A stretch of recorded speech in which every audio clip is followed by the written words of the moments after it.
తెలంగాణ అసెంబ్లీలో రేవంత్ రెడ్డి వ్యాఖ్యలు పెను దుమారానికి దారితీశాయి. ఎందుకంటే సీఎం రేవంత్ రెడ్డి బీఆర్ఎస్ ను విమర్శించే సమయంలో ఎమ్మెల్యేలు సబితా ఇంద్రారెడ్డి, సునీత లక్ష్మారెడ్డిలను ఉద్దేశించి ఓ ఘాటైన కామెంట్ చేశారు. కేటీఆర్ ని ఉద్దేశించి, మీ వెనుకున్న అక్కలను నమ్మొద్దు, మొన్నటి వరకు వాళ్ళు మా వెనుకుండి మమ్మల్ని ముంచిపోయారు, ఇప్పుడు మిమ్మల్ని ముంచుతారు, ఆ అక్కలను నమ్ముకుంటే మీ బతుకు జూబ్లీ బస్టాండ్ అవుతుందన్నారు సీఎం రేవంత్ రెడ్డి. ఆ మాటలపై సబితా ఇంద్రారెడ్డి ఆగ్రహం వ్యక్తం చేశారు. ముఖ్యమంత్రి హోదాలో ఉండి మంచి మర్యాద లేకుండా మాట్లాడుతున్నారు. ఆ రోజు నేను కాంగ్రెస్లోకి మిమ్మల్ని ఆహ్వానించాను, మీరు కాంగ్రెస్లోకి రండి, మీరు సీఎం అయ్యే అవకాశం కూడా మీకు వస్తుంది, మంచి భవిష్యత్తు ఉంటుందని ఒక్కగా ఆశీర్వదించాను. కానీ మేము చేసిన తప్పేంటి, మమ్మల్ని నమ్ముకుంటే ఎందుకు బస్టాండ్ అవుతుందో సమాధానం చెప్పాలని కన్నీటి పర్యంతమయ్యారు సబిత. పార్టీలు మారడమే తప్పైతే మీరు ఏ పార్టీ నుంచి వచ్చారో చెప్పాలని డిమాండ్ చేశారు. మీరు నిన్నగాక మొన్న బీఆర్ఎస్లో నుంచి ఎమ్మెల్యేలను చేర్చుకున్నారు, మేము మాత్రమే పార్టీలను మార్చామా?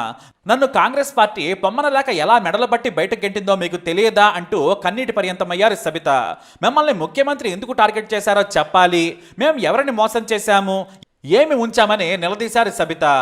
అయితే సీఎం రేవంత్ రెడ్డి మళ్లీ మైక్ తీసుకుని అసెంబ్లీలో సమాధానం ఇచ్చారు. సబితక్క ఇద్దరు వ్యక్తుల మధ్య జరిగిన ప్రైవేట్ సంభాషణను బయటపెట్టారు కాబట్టి నేను దానికి కొనసాగింపుగా ఏం జరిగిందో చెబుతానన్నారు. నన్ను పార్టీలోకి రమ్మన్న మాట వాస్తవమే, నన్ను ఆశీర్వదించిన మాట వాస్తవమే, కానీ నేను కొడంగల్లో ఓడిపోయిన తర్వాత మల్కాజ్గిరిలో పోటీ చేయమని సలహా ఇచ్చింది సబితక్కే. నేను కూడా మల్కాజ్గిరిలో పోటీ చేస్తానని ప్రకటించాను. కానీ నేను ఒకవైపు ఎంపీగా పోటీకి దిగగానే వెళ్లి బీఆర్ఎస్ పార్టీలో చేరి మంత్రి పదవి తీసుకున్నారు. ఒక తమ్ముడిగా నాకు అండగా ఉంటానని మాటిచ్చారు కదా, మరి ఎందుకు లేకుండా మీరు పార్టీ మారని, ఇది మోసమేనని ఆయన సబితను నిలదీశారు. దీంతో తనకు సమాధానం చెప్పే అవకాశం ఇవ్వాలని డిమాండ్ చేయగా స్పీకర్ సబితకు మైక్ ఇవ్వలేదు. పైగా తనకు గవర్నర్ రిసీవ్ చేసుకునే సమయం ఆసన్నమైందని వెళ్లిపోయారు ముఖ్యమంత్రి. అయితే మీరుండాలి, మేము చెప్పే సమాధానం వినాలని డిమాండ్ చేశారు బీఆర్ఎస్ ఎమ్మెల్యేలు. అయితే తాను వస్తాను, మీ అందరికీ కలిపి సమాధానం ఇస్తానని చెప్పుకొచ్చారు. కానీ సబితకు మైక్ ఇవ్వలేదు. ఇంతలో డిప్యూటీ సీఎం మల్లు బట్టి విక్రమార్క మైక్ అందుకున్నారు. సీఎం రేవంత్ రెడ్డి కంటే కూడా ఘాటు వ్యాఖ్యలు చేశారు బట్టి. మీరు మోసమే చేశారు, ఆ రోజు మీకు కాంగ్రెస్ ఏం తక్కువ చేసింది? ఉమ్మడి రాష్ట్రంలో 10 ఏళ్లు మంత్రిగా ఉన్నారు, అన్ని పదవులను అనుభవించారు, మీ కొడుకుకి ఎంపీ టికెట్ కూడా ఇప్పించారు. ఆ రోజు పార్టీ ఓడిపోగానే మీరు బీఆర్ఎస్లోకి వెళ్ళిపోయారు. నేను మిమ్మల్ని బ్రతిమలాడాను, మీరు వెళితే నాకు ఇచ్చిన అపోజిషన్ లీడర్ పదవి పోతుంది, మీరు సహకరించాలని కూడా కోరాను. కానీ మీరు మీ స్వార్థం కోసం వెళ్ళిపోయారు, మీకు పదవులే కావాలి, మోసానికి అర్థమే మీరని బట్టి ఫైర్ అయ్యారు. దీంతో గొడవ మరింత పెరిగింది. మైక్ ఇవ్వాలని బీఆర్ఎస్ నేతలు డిమాండ్ చేసినా కూడా స్పీకర్ ఇవ్వలేదు. దీంతో సీఎంకు వ్యతిరేకంగా నినాదాలు ఇచ్చుకుంటూ బయటకొచ్చారు. ఆ తర్వాత మీడియాతో మాట్లాడి కన్నీటి పర్యంతమయ్యారు సబిత. ఆడబిడ్డల ఉసురు మీకు తగులుతుంది, ఆడబిడ్డలను అవమానించిన పతనం నేటితో మొదలైందని ఫైర్ అయ్యారు. మరోవైపు కేటీఆర్ ఆగ్రహం వ్యక్తం చేశారు.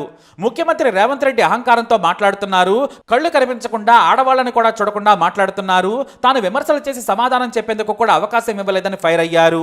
ఇక మరుసటి రోజున సీఎం రేవంత్ రెడ్డి సబితా, సునీత లక్ష్మారెడ్డిపై మరోసారి సీరియస్ అయ్యారు. నేను నాకు అక్కలనుకునే సమాధానం చెప్పాను, తప్పుడు మాట మాట్లాడలేదన్నారు సీఎం రేవంత్ రెడ్డి.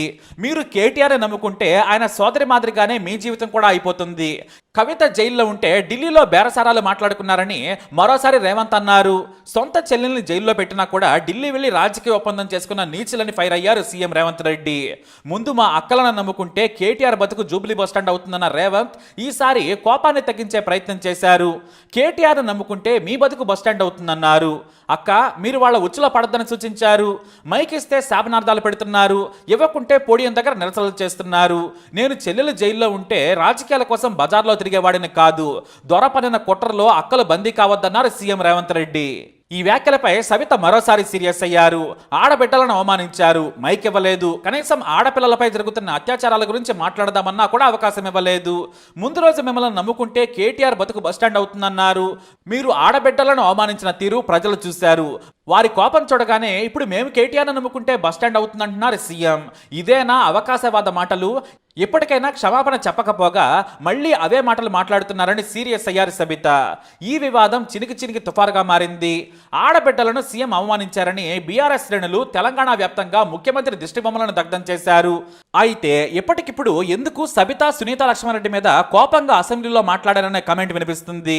తెర వెనుక ప్రయత్నాలు ఫలించక రేవంత్ రెడ్డికి కోపం వచ్చిందనే కమెంట్స్ వినిపిస్తున్నాయి. ఉన్నాయి. నాడు తాను అక్కగా పార్టీలోకి పిలిచారు. తర్వాత మల్కాజ్గిరి ఎంపీగా పోటీ చేసే సమయానికి బీఆర్ఎస్ లో చేరారు సబితా. మంత్రిగా పనిచేశారు.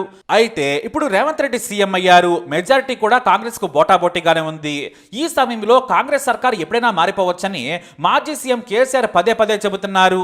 దీంతో ప్రభుత్వాన్ని కాపాడుకోవడంతో పాటు ఇటు బీఆర్ఎస్ ను రాజకీయంగా అణగదొక్కాలనే కసితో ఉన్నారు రేవంత్. అందుకే 11 మంది బీఆర్ఎస్ ఎమ్మెల్యేలను పార్టీలో చేర్చుకున్నారు. హైకమాండ్ వద్దని వారించినా కూడా రేవంత్ వినలేదు. ఎందుకంటే బీఆర్ఎస్ ను పోటీలో లేకుండా చేయాలనేది రేవంత్ ఆలోచన. ఇంతలో గద్వాల్ ఎమ్మెల్యే తిరిగి బీఆర్ఎస్ గూటికి చేరారు. అయితే సబితకు సునీత లక్ష్మారెడ్డిలతో రేవంత్కు మంచి అనుబంధం ఉంది. దూరపు బంధువులు కూడా.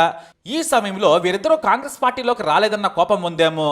రేపు మిమ్మల్ని ముంచుతారని కేటీఆర్ను ఉద్దేశించి రేవంత్ రెడ్డి కామెంట్ చేశారనే విమర్శ వినిపిస్తోంది. పైగా సబితా ఇంద్రారెడ్డి సిటీ అవుట్స్కట్ లో ఉన్న కీలకమైన మహేశ్వర నియోజకవర్గానికి ప్రాతినిధ్యం వహిస్తున్నారు. ఆ ప్రాంతంలో రేవంత్ రెడ్డికి 4th సిటీ నిర్మించాలనే ప్లాన్ ఉంది. ఇటు రాజకీయంగా సునీత కూడా బలంగా ఉన్నారు. రెడ్డి సామాజిక వర్గానికి చెందిన తమ వారే సపోర్ట్ చేయడం లేదు. గతంలో కాంగ్రెస్ లో పనిచేసి మంత్రి పదవులు అనుభవించిన వాళ్లే వీళ్ళు. వీరిద్దరూ కానీ వస్తే ఇక కేసీఆర్ బలహీనమైపోతారనేది రేవంత్ వ్యూహం. కానీ కాంగ్రెస్ లోకి వచ్చేందుకు సబిత కానీ ఇటు సునీత లక్ష్మారెడ్డి కానీ ఇష్టపడటం లేదు.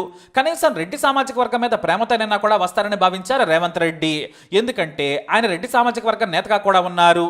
అలాగే తాను సీఎంగా ఉన్నాను, అన్ని రకాలుగా ఆదుకుంటానని మాటిచ్చినా కూడా ఈ ఇద్దరు నేతలు రాకపోవడంతో ఆయన చాలా రోజులుగా కోపంగా ఉన్నారు. పైగా బయట అసెంబ్లీలో సబిత కాంగ్రెస్ ను టార్గెట్ చేశారు. అసెంబ్లీలో కూడా శుతిమెత్తగా మాట్లాడుతూనే ప్రభుత్వాన్ని ఇరుకున పెడుతున్నారు. మొన్నటికి మొన్న ప్రోటోకాల్ పాటించలేదని ఓడిన వారిని స్టేజ్ మీద కూర్చోబెడుతున్నారని సబిత నిరసన వ్యక్తం చేశారు. తాను కింద కూర్చొని నానా హంగామా చేశారు. దీంతో అన్ని వైపుల నుంచి సబిత సునీత లక్ష్మారెడ్డిలు ప్రభుత్వాన్ని ఆడుకుంటున్నారు.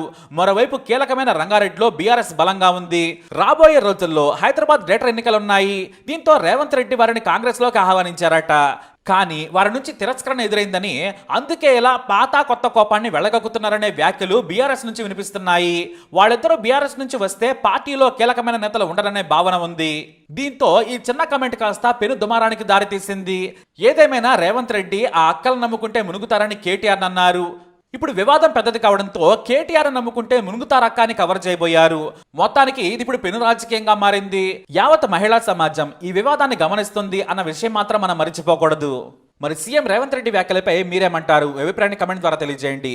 ఈ వీడియో అప్డేట్స్ కోసం మా ఛానల్ ఫాలో అవ్వండి. అలాగే తప్పకుండా సబ్స్క్రైబ్ చేసుకోండి. మాటలకు అధికారం కోసం కాంగ్రెస్ ను వదిలి టిఆర్ఎస్ పార్టీలో చేరి మంత్రి పదవి పొంది తమ్ముని మోసం చేసింది కాబట్టి ఈ రోజు నమ్మొద్దు అని కేటీఆర్ కి చెప్పిన అధ్యక్ష. ఇది నిజమా కాదా సబితక్కను గుండె మీద చేసుకొని చెప్పమని నన్ను మల్కాజ్గిరిలో పోటీ చేయి కాంగ్రెస్ నుంచి, నీ ఎన్నికల్లో నేను గెలిపించే బాధ్యత తీసుకుంటా నాకు చెప్పి నేను ఎన్నికల్లో నిలబడడం డిక్లేర్ అయిన తర్వాత కాంగ్రెస్ ను వదిలేసి టిఆర్ఎస్ లో చేరి మంత్రి పదవి పొంది ఈ రోజు వచ్చి మాకు నీతులు చెప్తే మేమేమన్నా అమాయకులమా అధ్యక్ష?